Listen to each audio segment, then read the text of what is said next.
আবার পুজো অন্তে মা কাত্যায়নীর যমুনার জলে বিসর্জন করে দিচ্ছেন। তো এক মাস ব্যাপী তারা কাত্যায়নীর ব্রত করলেন। যে ব্রজবাসীরাও জানেন যে প্রাণ গোবিন্দকে পাওয়ার মাধ্যম কি, তো সেই মাধ্যম হচ্ছে একমাত্র যোগমায়া। যোগমায়ার কৃপা ছাড়া আমরা প্রাণ গোবিন্দকে পেতে পারবো না। যে যোগমায়াকে আশ্রয় করে প্রাণ গোবিন্দ তার সকল লীলাসমূহ করে থাকেন। যোগমায়াকে আশ্রয় করে যোগমায়ার দ্বারা তিনি সকল লীলাসমূহ এই জগৎবাসীর কাছে সকল ভক্তের কাছে প্রকাশিত করেন। যে আমরা কখনো কখনো ভগবান শ্রীকৃষ্ণকে মা দুর্গাকে ভিন্ন মনে করি, যে মা দুর্গা তো শক্তি আর বৈষ্ণবদের উপাসনার জায়গা হচ্ছে কৃষ্ণ ভজন। তো সেই জন্য আমরা দুজনকেই যেন ভিন্ন মনে করি। তো যদি আমরা দুজনকে ভিন্ন মনে করি তাহলে কিন্তু আমাদের অপরাধ জন্মাবে। তখন আমরা কি মাধ্যম খুঁজে পাবো আর কার মাধ্যমে আমরা প্রাণ গোবিন্দের কাছে যাব? তো সেই যোগমায়াকে আশ্রয় করেই ভগবান সকল লীলাসমূহ করেন। যে ভগবান সকল ভক্তদের কাছে এই জগৎবাসীর কাছে তার যে সকল লীলা প্রকাশ করেন একমাত্র যোগমায়ার মাধ্যমে। যোগমায়াই হচ্ছেন ভগবানের লীলা সঙ্গিনী। যে ভগবানের লীলা সঙ্গিনী রূপে আমরা অনেককেই পাই, বিশেষ করে শ্রীমতী রাধারানী, যিনি হচ্ছেন প্রাণ গোবিন্দের লাদিনী শক্তি, তার বামাংশ সম্ভূতা। প্রাণ গোবিন্দের বাম অংশ থেকে শ্রীমতী রাধারানীর প্রকাশ। তারপর আরো সখীগণ রয়েছেন, বিশেষ করে অষ্টসখীগণ, আরো যে ভগবানের প্রেয়সীরা রয়েছেন, মহিষীগণ রয়েছেন, তারা সকলেই ভগবানের লীলার সঙ্গী। কিন্তু বিশেষ করে যোগমায়াই হচ্ছেন ভগবানের বিশেষভাবে লীলা সঙ্গিনী। যে যোগমায়ার দ্বারা সকল কিছু তিনি প্রকাশ করেন। যোগমায়ার দ্বারা তিনি কৃষ্ণ মায়া ছড়িয়ে দেন। যে যোগমায়ার কৃপা হলে যোগমায়া যে মায়া বিস্তার করবেন আমাদের মধ্যে, সেই মায়ার দ্বারাই আমরা কৃষ্ণের দিকে ধাবিত হতে পারব। যে যোগমায়া আর মহামায়া, দুই মায়াকেই আমরা পাই। যে মহামায়া এই জগতে, এই জাগতিক জগতে মায়া বিস্তার করে রেখেছেন, আর যোগমায়া সেই পারমার্থিক জগতে মায়া বিস্তার করে রেখেছেন। এখন আমাদের কথা যে আমরা মহামায়ার কবলে পড়বো নাকি যোগমায়ার চরণে আশ্রিত হব। মহামায়ার কবলে যদি পড়ে যায় তাহলে এই জগতের মায়ার মধ্যে আমাদেরকে থাকতে হবে, এই জাগতিক সুখ ভোগের মধ্যে আমাদেরকে থাকতে হবে। আর যখন আমাদের সময় ফুরিয়ে যাবে, সময় শেষ হয়ে যাবে, তখন আমরা এই জাগতিক কর্মকাণ্ডের ফলস্বরূপ হয়তো আবার আমাদেরকে আমাদের এই জড় জগতের মধ্যেই ঘুরে ঘুরে আসতে হবে, এই 84 লক্ষ জনই ভ্রমণ করতে হবে। কিন্তু আমরা যদি যোগমায়ার চরণে আশ্রিত হই, যোগমায়ার মায়াতে জড়িত হই, তাহলে আমরা এই জড় জগৎ থেকে উত্তীর্ণ হয়ে সেই পারমার্থিক জগতের দিকে গতি করতে পারব। এখন আমাদের কথা যে আমরা কোন মায়ার অধীনে থাকব। যে মহামায়া এই জড় জগতিক সুখ ভোগের মধ্যে আমাদেরকে রাখবেন, আর যে যোগমায়া আমাদেরকে সেই পারমার্থিক জগতে নিয়ে যাবে। যোগমায়ের কৃপা হলে প্রাণ গোবিন্দের চরণের সঙ্গে আমরা যুক্ত হতে পারব।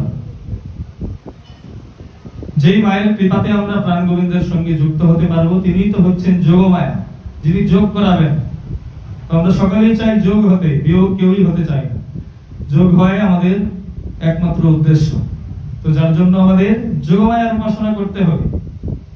আর এই নিয়ম সেবা যে আমাদের শুরু হয়েছে, তার আগেই আমরা যোগমায়ার উপাসনা সকলেই করেছি।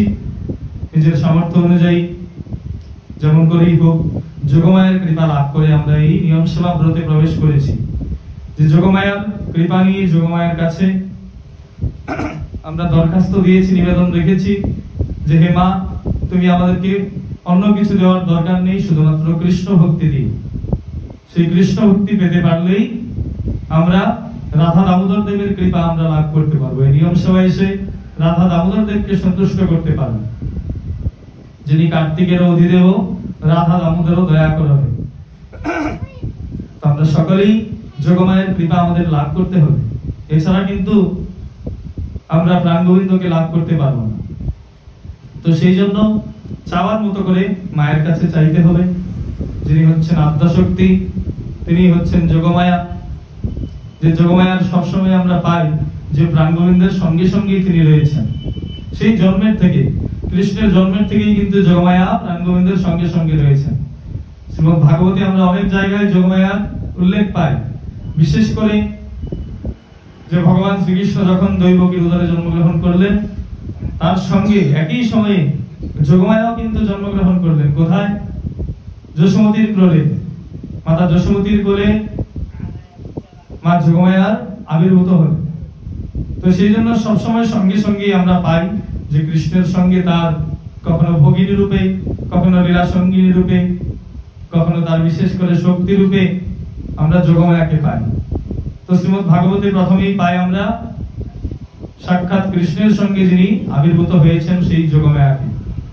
তারপর যখন যোগমায়া আবার বসুদেবের দ্বারা কংসের কারাগারে গেলেন, তখন আবার তার অষ্টভুজা মূর্তিতে প্রকাশিত হয়ে কংসকে বুঝিয়ে দিলেন যে তুমি চিন্তা করো না, অচিরেই যে তোমার প্রাণহন্তা সে আসবে সঠিক সময়ে এসে তোমার প্রাণ নাশ করবে সে।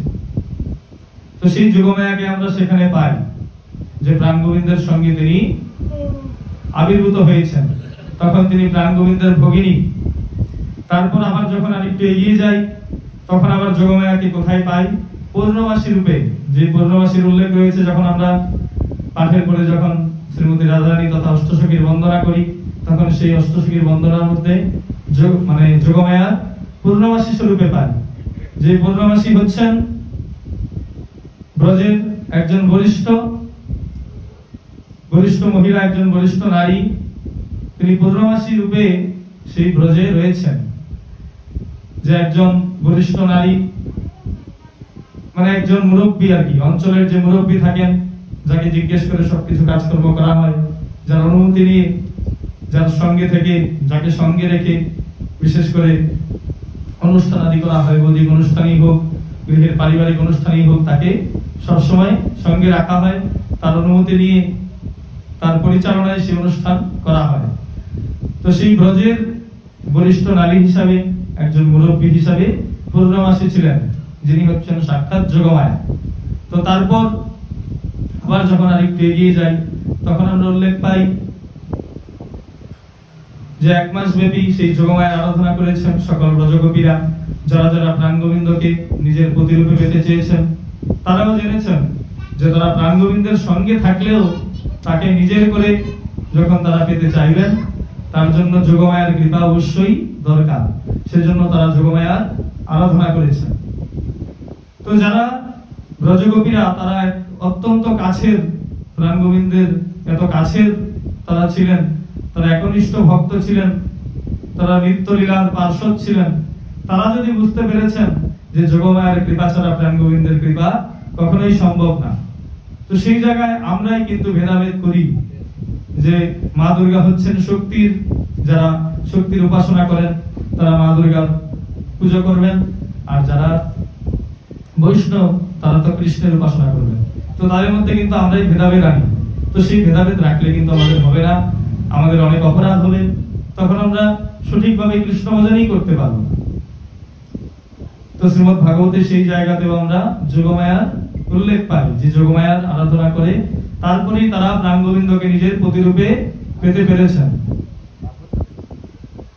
যে ব্রজগোপীরা তারা যোগমায়ার উপাসনা করে তারপর তারা প্রাণ গোবিন্দকে প্রতিরূপে পেয়েছেন। কোথায় পেয়েছেন? সেই রাসমণ্ডলে। সেই রাসমণ্ডলে সকলেই প্রাণ গোবিন্দকে নিজের প্রতিরূপে পেয়েছেন, প্রাণ গোবিন্দের সঙ্গে মিলিত হয়েছেন। তারপর আবার পাই কোথায়? শ্রীমতী রাধারানীর যখন আবির্ভাব হয়েছে, তার পূর্বে রাজা বৃষভানু, যিনি ছিলেন শ্রীমতী রাধারানীর পিতা, তিনিও ব্রজের যে শক্তিপীঠ রয়েছে মা কাত্যায়নী, সেই কাত্যায়নীর আরাধনা করেছেন। তারপর শ্রীমতী রাধারানীকে তার পুত্রী রূপে পেয়েছেন, তার কন্যা রূপে পেয়েছেন। তারপর আরো এগিয়ে গেলে আরো অনেক ভাবে উল্লেখ পাই, যিনি বিদর্ভরাজ ভীষ্মকের কন্যা রুক্মিণী, প্রাণ গোবিন্দের যিনি প্রধান প্রেয়সী, প্রধান তার স্ত্রী, সেই দ্বারকার লীলাকালীন যখন তিনি হচ্ছেন দ্বারকাধীশ, তো তখন তিনি প্রথমেই রুক্মিণীকে তার পত্নী রূপে গ্রহণ করেছেন, রুক্মিণী হরণ করেছেন। তো রুক্মিণী দেবীও তিনি নিত্য যোগমায়ার আরাধনা করেছেন, উপাসনা করেছেন, যোগমায়ার কৃপাতে প্রাণ গোবিন্দকে নিজের প্রতিরূপে পেয়েছেন। তারপর কুরুক্ষেত্রের রণাঙ্গনে যখন অর্জুন তার বিপক্ষে সকল আত্মীয় স্বজনদের দেখে বিচলিত হয়ে গেছেন, তখন অর্জুনের দ্বারা ভগবান শ্রীকৃষ্ণ মা দুর্গার স্তুতি করিয়েছেন। তারপর মা দুর্গার কৃপাতে অর্জুন সেই যুদ্ধে বিজয়ী হয়েছেন। মূলত ভগবানের সেই উপদেশামৃত গ্রহণ করে, গীতারূপ যে অমৃত বাণী, সেই বাণী গ্রহণ করে যুদ্ধে বিজয়ী হয়েছেন। তো এমন অনেক জায়গায় আমরা যোগমায়ার উল্লেখ পাই, যা বিশেষ করে আমাদের একটাই দিকে নির্দেশ করেন যে যোগমায়ার কৃপা ছাড়া আমরা কখনোই প্রাণ গোবিন্দকে পেতে পারবো না। যে যদি যোগমায়ার কৃপা আমাদের মাধ্যম না হয়, যোগমায়াকে যদি মাধ্যম না করি, যোগমায়াকে যদি প্রাণ গোবিন্দের থেকে ভিন্ন মনে করি, প্রাণ গোবিন্দের সঙ্গে যদি যোগমায়ার পার্থক্য নিরূপণ করি, তাহলে কিন্তু আমাদের হচ্ছে না। আমরা আবার প্রথম থেকে শুরু করতে হবে। যাই অর্জন করেছি সেটাও কিন্তু আবার আমাদের নষ্ট হয়ে যাবে যদি যোগমায়ার সঙ্গে প্রাণ গোবিন্দের পার্থক্য নিরূপণ করি।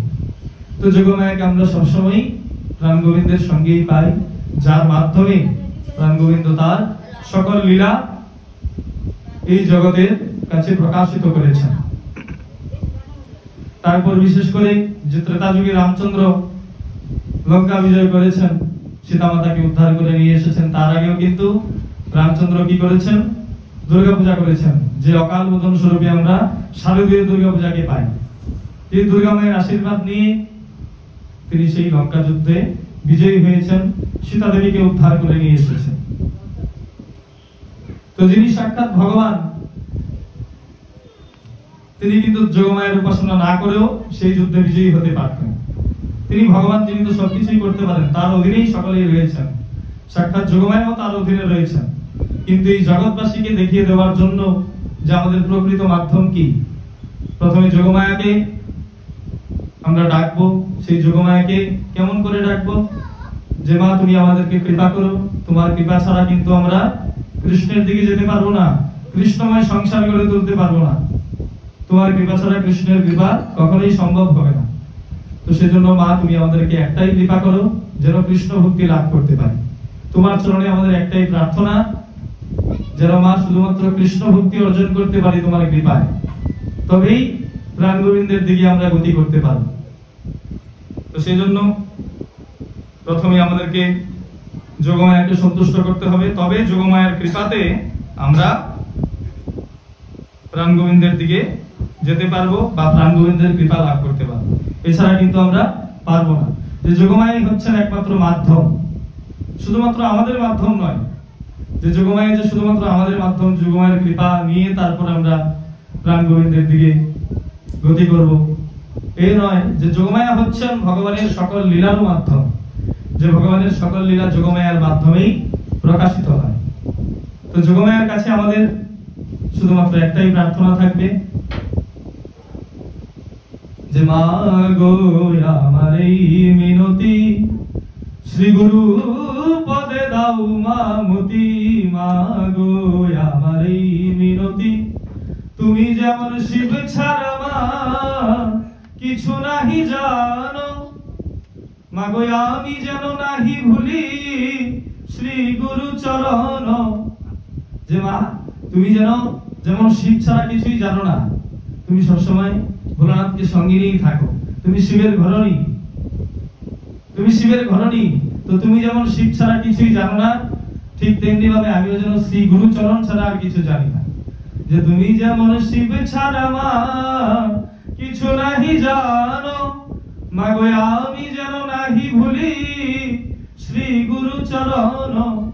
বলি মা গো আমার এই মিনতি, যে মায়ের চরণে আমাদের একটাই মিনতি, যে মা তুমি যেমন শিব ছাড়া কিছুই জানো না, আমিও যেন আমার শ্রী গুরু চরণ ছাড়া কিছুই জানি না, তবেই তো আমি তোমার কৃপা লাভ করতে পারবো।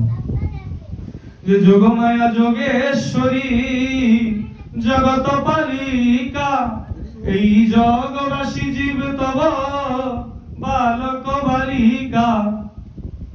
যে যোগমায়া যোগেশ্বরী জগত পালিকা, তুমি তো যোগেশ্বরী। যে প্রাণ গোবিন্দ যেমন যোগেশ্বর, যত্র যোগেশ্বর কৃষ্ণ তত্র পার্থ ধনুর্ধর, তত্র শ্রী বিজয়র ভূতির ধোয়া নীতির মতির মোহ। গীতার অন্তিম শ্লোক, অষ্টাদশ অধ্যায়ের অন্তিম শ্লোক, যে যত্র যোগেশ্বর কৃষ্ণ তত্র পার্থ ধনুর্ধর। যেখানে যোগেশ্বর কৃষ্ণ বিদ্যমান, সেখানে ধনুর্ধর অর্জুন বিদ্যমান, সেখানে বিজয় অবশ্যই আসবে, বিজয় আসতেই হবে। প্রাণ গোবিন্দকে যিনি যুদ্ধের সারথী রূপে পেয়েছেন, জীবন সারথী রূপে পেয়েছেন, সে তো জীবনে অবশ্যই বিজয়ী হবে। তো তার জন্য যোগমায়া হচ্ছেন যোগেশ্বরী, যোগেশ্বর হচ্ছেন প্রাণ গোবিন্দ, আর যোগমায়া হচ্ছেন যোগেশ্বরী। যে যোগমায়া যোগেশ্বরী জগত পালিকা, এই জগবাসী জীব তব বালক বালিকা। যোগমায়া যোগেশ্বরী জগত পালিকা, এই জগবাসী জীব তব বালক বালিকা। যে তুমি যোগেশ্বরী, এই জগতের পালন কর্ত্রী, তুমি এই জগৎকে তুমি পালন করো। কিভাবে? মাতৃরূপে পালন করো। এই জগবাসী জীব তব বালক বালিকা, আমরা সকলেই তোমার বালক বালিকা, আমি তোমার আমরা সকলেই তোমার সন্তান। তো সেই জন্য তুমি যোগেশ্বরী রূপে আমাদেরকে পালন করো। যোগমায়া যোগেশ্বরী জগত পালিকা, এই জগবাসী জীব তব বালক বালিকা। বলিও গো জগদ্ধাত্রী মা, বিশুদ্ধ ভকতি প্রেম জীবে বোঝাইতে, বিশুদ্ধ ভকতি প্রেম জীবে বোঝাইতে। মাগো পূর্ণবাসী রূপে থাকো বরজনগরে, বিশুদ্ধ ভকতি প্রেম জীবে বোঝাইতে। মাগো যোগমায়া রূপে অবতীর্ণ অবনীতে। যে তুমি জগৎধাত্রী মা, জগৎকে তুমি ধারণ করে রেখেছো। যে আমাদের মায়েদের মধ্যে 7 জন মা রয়েছে, বিশেষ করে আমাদের জন্মদাত্রী মা, ধাত্রী মা। যে জন্মদাত্রী মা, যিনি আমাদেরকে জন্ম দেন, যার গর্ভে আমরা ছিলাম, তার গর্ভের থেকে প্রসব হওয়ার পর যে আমাদের জন্ম হয়েছে, তিনি হচ্ছেন আমাদের জন্মদাত্রী মা। তারপর আরেকজন মাতা রয়েছেন আমাদের ধাত্রী মাতা, যে যার দ্বারা আমরা পালিত বর্ধিত হই, তিনি হচ্ছেন আমাদের ধাত্রী মাতা। তো তুমি তো জগৎ ধাত্রী মাতা, এই জগৎকে তুমি পালিত বর্ধিত করছো, জগৎকে তুমি ধারণ করে আছো। তো সেই জন্য বলিও গো জগদ্ধাত্রী মা, বিশুদ্ধ ভকতি প্রেম জীবে বোঝাইতে। মাগো যোগমায়া রূপে অবতীর্ণ অবনীতে। তো তুমি যোগমায়া রূপেই অবতীর্ণ হয়েছো আমাদেরকে বিশুদ্ধ ভক্তি প্রেম বোঝানোর জন্য, যে আমরা বিশুদ্ধ হৃদয়ে অন্তরকে শুদ্ধ করে কেমন করে কৃষ্ণের প্রেম ভক্তিতে আমরা আসক্ত হতে পারি। তো এই বিশুদ্ধ ভক্তি প্রেম সকল জীবেদের বোঝানোর জন্য তুমি যোগমায়া রূপে এই অবনীতে অবতীর্ণ হয়েছো। তো যার জন্য তোমার অনেক কৃপা, শুধুমাত্র আরো একটি কৃপা আমাদেরকে করে দাও, যেন একটু কৃষ্ণ ভক্তি লাভ করতে পারি। কৃষ্ণ ভক্তি লাভ করাই আমাদের উদ্দেশ্য, যা একমাত্র তোমার কৃপাতেই আমরা কৃষ্ণ ভক্তি লাভ করতে পারি। তো বৃন্দাবনে অপ্রাকৃত লীলা করিবারে, মাগো পূর্ণমাসী রূপে থাকো বরজনগরে। সেই বৃন্দাবনে অপ্রাকৃত লীলা করবার জন্য তুমি পূর্ণমাসী রূপে বৃন্দাবনে রয়েছো। যে পূর্ণমাসীর উল্লেখ আমরা পাই, যিনি বরিষ্ঠ নারী হিসাবে, একজন মুরব্বী হিসাবে সেই বৃন্দাবনে রয়েছেন। তিনি সেখানে থেকে পরিচালনা করে সেই কৃষ্ণলীলা সকলের জন্য প্রকাশিত করেছেন, যার মাধ্যমে সেই কৃষ্ণলীলা প্রকাশিত হচ্ছে। তো তাই মা, তুমি আমাদেরকে একমাত্র একটাই কৃপা করবে, যেন আমরা কৃষ্ণ ভক্তি লাভ করতে পারি। যে ভগবানের কাছে চাইলে, মায়ের কাছে চাইলে সবকিছুই আমরা পাবো, কিন্তু চাওয়ার মতো করে চাইতে হবে। আর যদি চাওয়ার মতো করে না চাই, তাহলে কি করে পাবো? আমরা যেটা চাইবো সেটা চাওয়ার মতো করে চাইতে হবে। যদি ছোটবেলায় যদি বাবা মায়ের কাছে আমরা এমন কিছু চাইতাম যে সেটা আমরা তখন ধারণ করতে পারবো না, তো সেটা যোগ্য আমরা হইনি, তখন পিতামাতা আমাদেরকে সেটা দিতেন না। কিন্তু পিতামাতার কাছে কি আমরা কিছুই পেতাম না? যেটা চাইতাম সেটা অবশ্যই পেতাম, কিন্তু এখন সেটা যদি আমরা পাওয়ার পর যদি রাখতেই না পারি, বা সেটা ধারণ করার মতো আমাদের যোগ্যতাই না থাকে, তখন পিতামাতা অবশ্যই আমাদেরকে দেবেন না।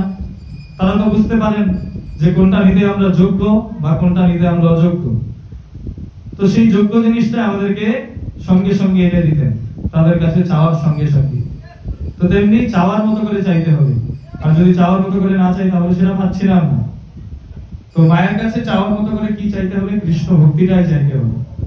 তো মায়ের কাছে চাইলে অবশ্যই আমরা সেই কৃষ্ণ ভক্তি অবশ্যই পাবো। যে মায়ের কৃপা বিনে কৃষ্ণ ভক্তি আমরা কখনোই পাবো না, মায়ের কৃপার ফলে আমরা কৃষ্ণ ভক্তি পেতে পারি। গোপী সহ গোপী রাধে পরকীয়া ভাবে, মাগো লীলা করাইলে তুমি আপন প্রভাবে। গোপী সহ গোপীনাথে পরকীয়া ভাবে, যে গোপী সহ গোপীনাথে, যিনি হচ্ছেন গোপীদের নাথ, তিনি তো প্রাণ গোবিন্দ গোপীনাথ। তো সকল গোপীরাই পরকীয়া হয়ে প্রাণ গোবিন্দকে পেতে চাইছেন, কিন্তু তুমি সেই লীলা করিয়েছো নিজের প্রভাবে। লীলা করাইলে তুমি আপন প্রভাবে, তো তুমি সেই গোপীদেরকে নিয়ে গোপীনাথের সঙ্গে যে লীলা তুমি প্রকাশ করিয়েছো, তো সেই জন্য আমি একমাত্র জেনেছি যে তুমি রয়েছে একমাত্র মাধ্যম, যে তোমার কৃপা ছাড়া প্রাণ গোবিন্দের কৃপা কখনোই লাভ করতে পারবো না। যে সকল ব্রজগোপীরা তোমাকে সন্তুষ্ট করে তবেই প্রাণ গোবিন্দের কৃপা পেয়েছেন। তো সেই জন্য তোমার কাছে আমার একটাই মিনতি, যে মা অন্য কিচ্ছু চাই না, শুধুমাত্র কৃষ্ণ ভক্তি দিও। তুমি যেমন শিব ছাড়া কিছু জানো না, আমি এই জন্য গুরুচরণ ছাড়া কিছু জানি না। তো তোমার কৃপাতে গুরুচরণে যখন নিজেদের সর্বস্ব অর্পণ করে দেব, নিজেদের সবটা প্রাণ মন ধন সবকিছু গুরুচরণে বিসর্জন দিয়ে দেব, তখনই সেই কৃপাতে আমরা প্রাণ গোবিন্দের কৃপা লাভ করতে পারবো। এর আগে কিন্তু আমরা লাভ করতে পারবো না। তাই কর জুড়ে মাগো আমি করিয়ে প্রার্থনা, মাগো কৃষ্ণ ভক্তি বিনা যেন না করি কামনা। যে আমি যখন সবটা দেখেছি যে তোমার কৃপা ছাড়া কখনোই প্রাণ গোবিন্দকে লাভ করতে পারবো না। যারা ব্রজগোপী তারা প্রাণ গোবিন্দের এত কাছের জন, তারাও তোমার কৃপা নিয়ে প্রাণ গোবিন্দকে পেয়েছেন। তারপর যিনি হচ্ছেন প্রাণ গোবিন্দের ঘরণী, তার 16,108 মহিষীদের মধ্যে যিনি হচ্ছেন অন্যতম রুক্মিণী মা, তিনিও কিন্তু তোমার উপাসনা করে তবেই প্রাণ গোবিন্দকে নিজের প্রতিরূপে পেয়েছেন। তো তাই করজুড়ে মা তোমার কাছে একটাই প্রার্থনা করি, যে কৃষ্ণ ভক্তি বিনা আর কিছু প্রার্থনা করবো না তোমার কাছে। যে আমার করজুড়ে তোমার চরণে একটাই প্রার্থনা, যে মা যদি আমাকে কিছু দিতেই হয় তবে কৃষ্ণ ভক্তি দান করো। তোমার চরণে আমার একটাই প্রার্থনা, একটাই কামনা, একটাই বাসনা, যে তুমি ছাড়া কেউ আমাকে সেই প্রাণ গোবিন্দের দিকে নিয়ে যেতে পারবে না। তো তাই তোমার কাছে এসেছি, তুমি তোমার কনিষ্ঠ সন্তান রূপে, অধম সন্তান রূপে আমাকে শুধুমাত্র এই কৃপাই করো যেন একটু কৃষ্ণ ভক্তি লাভ করতে পারি, আর সেই ভক্তির বলে যেন কৃষ্ণ ভজন করতে পারি, কৃষ্ণের সংসার গড়ে তুলতে পারি, আর অন্তিমে যেন কৃষ্ণের কাছেই ফিরে যেতে পারি। তো তোমার কাছে আমার একটাই প্রার্থনা, যে কৃষ্ণ ভক্তি বিনা তোমার চরণে আর কিছুই প্রার্থনা আমি করছি না। শুধুমাত্র কৃষ্ণ ভক্তি চাই, কৃষ্ণ ভক্তি চাই, আর কৃষ্ণ ভক্তি চাই, আর অন্য কিছুই চাই না। যেই সংসারে থাকাকালীন মা একটা পুত্র দিও, একটা কন্যা দিও, একটা সুন্দর স্ত্রী দিও, মা বিশাল একটা বাড়ি দিও, একটা ভালো একটা সুন্দর দামি গাড়ি দিও, এমন কিছু চাই না মা। তুমি আমাকে এই দিও যে যেটার সম্বল নিয়েই আমি কৃষ্ণ ভক্তি করতে পারি, যেটার সম্বলে আমি কৃষ্ণের দিকে গতি করতে পারি, যেটার সম্বলে আমি জগৎকে শুধুমাত্র কৃষ্ণময় দেখি। তো মা শুধুমাত্র তোমার চরণে একটাই প্রার্থনা, কৃষ্ণ ছাড়া আর কিচ্ছু চাই না, কৃষ্ণ ভক্তি ছাড়া কিচ্ছু চাই না, কৃষ্ণ প্রেম ছাড়া তোমার চরণে আর কিচ্ছু চাই না। তো সেই জন্য তোমার চরণে আমি একটাই প্রার্থনা রাখছি, সেই প্রার্থনা, সেই নিবেদন, সেই দরখাস্ত তুমি এসে স্বীকার করো। তোমার অধম সন্তান রূপে আমাদের এই প্রার্থনা স্বীকার করে আমাদের মনোবাঞ্ছা তুমি পূরণ করো।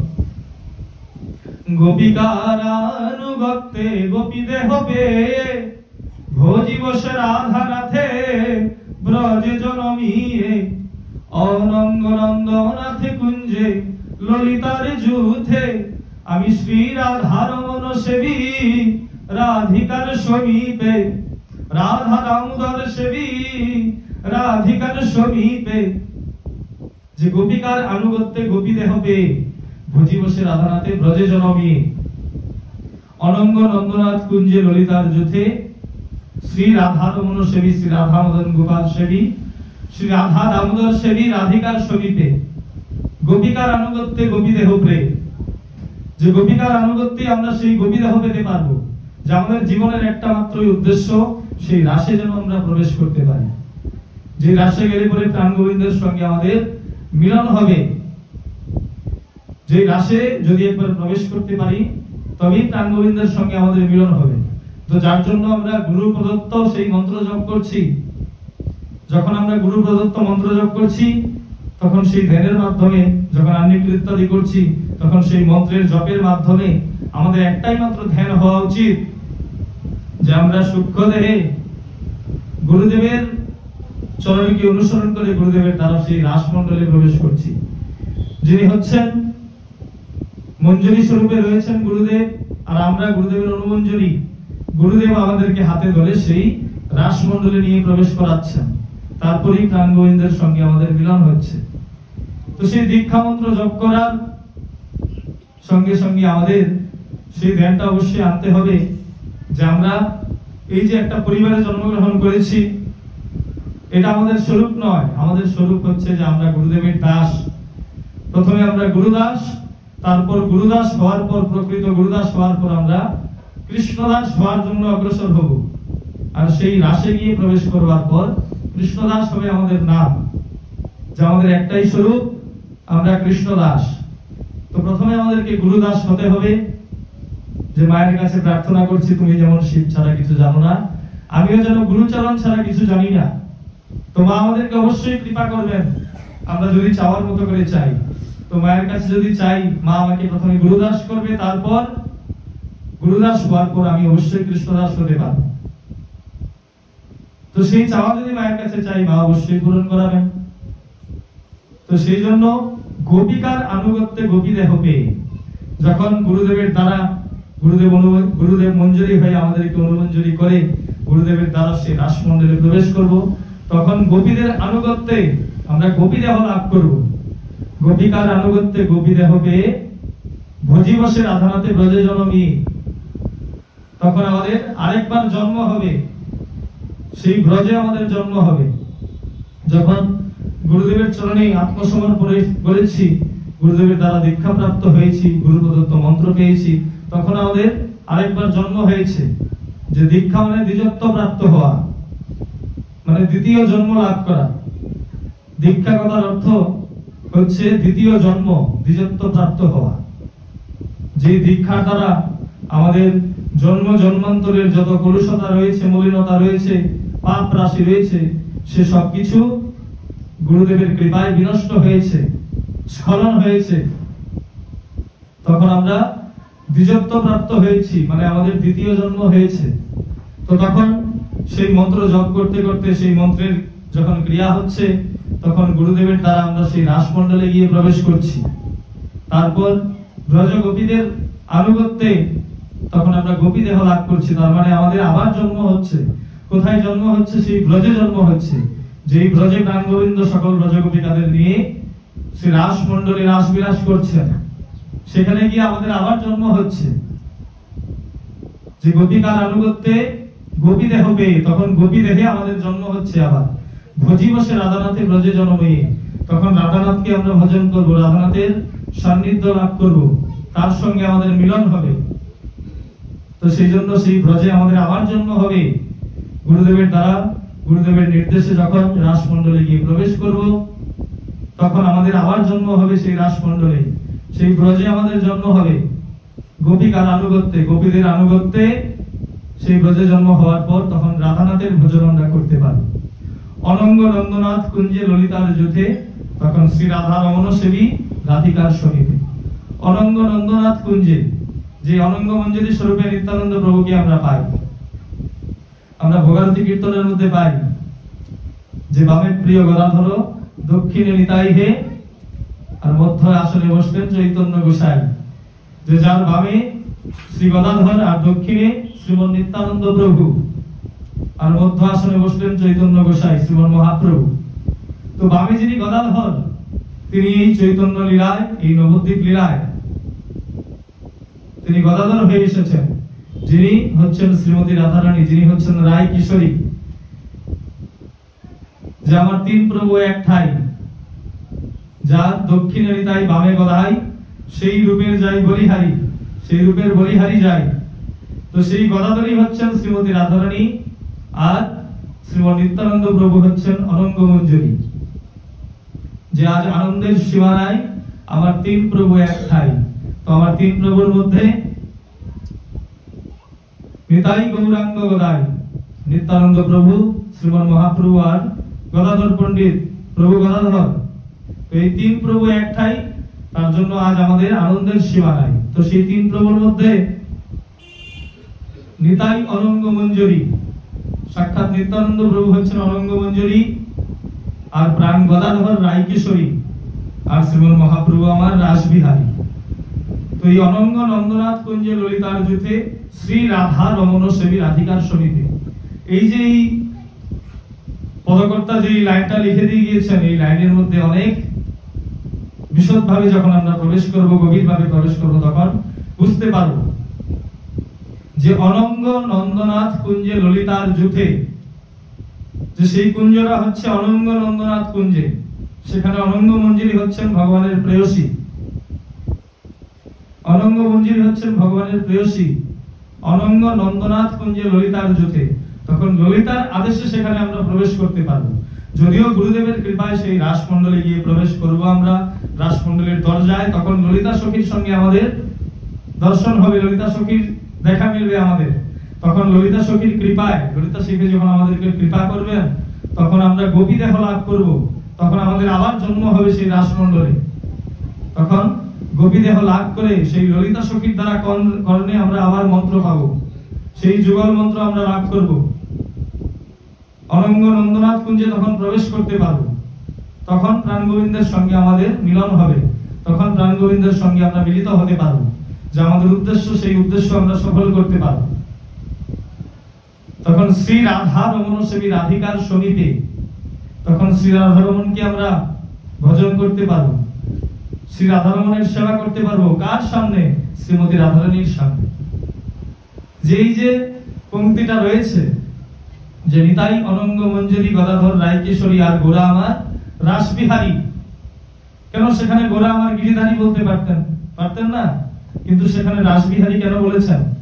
যেহেতু অনঙ্গ মঞ্জুরি রয়েছেন, যে নিতাই আমার অনঙ্গ মঞ্জুরি, গদাধর আমার রায় কিশোরী, আর গোরা আমার রাসবিহারী।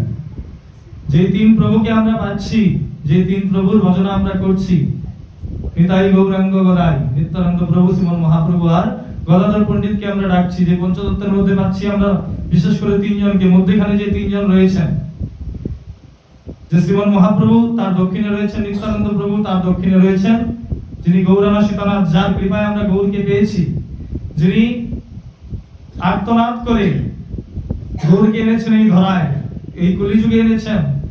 যে কলিযুগে আমরা দুর্দশাগ্রস্ত কলিহত জীব, প্রতিনিয়ত আমাদেরকে কলি গ্রাস করছেন, প্রতিনিয়ত আমাদেরকে এমন ভাবে গ্রাস করছেন যে আমাদের বুদ্ধি শুদ্ধি সব লোপ পেয়েছে। আমাদের যে জ্ঞান, সেই জ্ঞান আর জ্ঞান থাকছে না, সেটা অজ্ঞান হয়ে যাচ্ছে।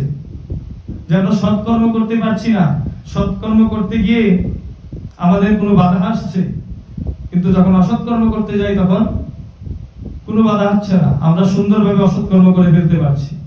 তারপর আমাদের বুদ্ধি লোপ পেয়েছে, যে সঠিক জায়গায় আমরা বুদ্ধিটাকে লাগাতে পারছি না, বেঠিক জায়গায় আমরা বুদ্ধি লাগাচ্ছি।